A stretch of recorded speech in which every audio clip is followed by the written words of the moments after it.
This video was developed for training purposes only. The individuals involved were not receiving or giving a recorded testimony.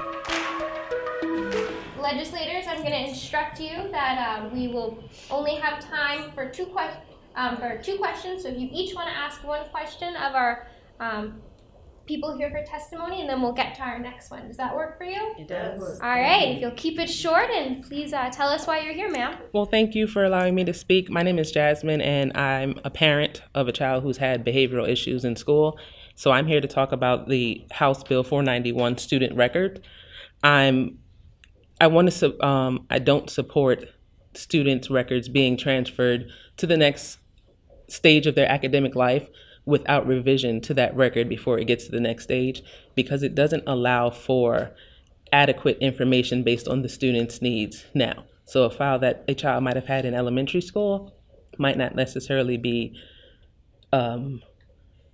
beneficial to them in middle school, because a lot have changed maturity levels, but their record is still following them based on what happened when they were 5.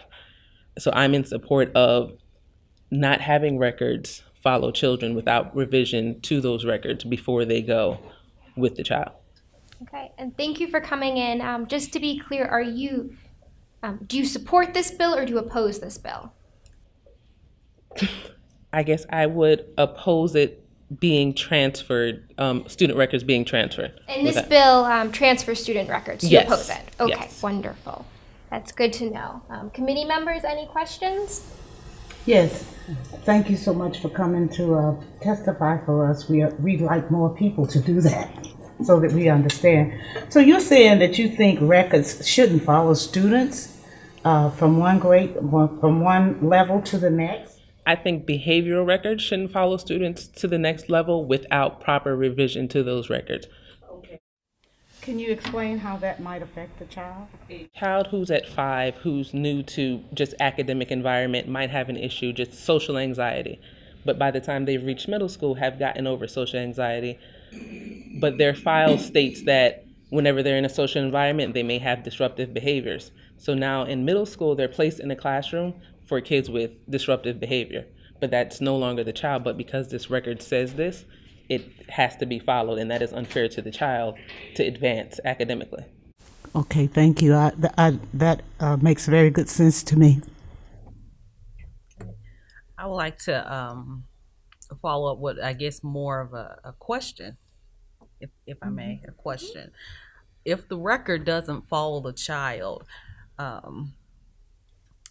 how do you deem it possible for the teachers and the staff to know what they're getting into?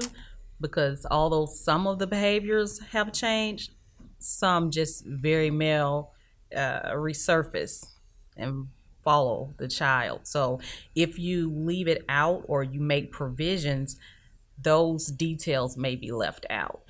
I feel there would be more benefits to looking at it before a file is just passed, because to me, if there are behaviors there, it'll be in the file and it's okay. It's agreed upon that this behavior is still there, it can go on. But if there's something that for the past 5 years has not happened, this child should not be judged on what's happened before. There's no record of it, you haven't seen it, and I think it's a hindrance to a child if a teacher reads a file that says they do X, Y, Z, because now there's a preconceived notion for the next teacher that this child is going to do that, which is not fair. So limiting that information, they're not able to be boxed in to a particular, label.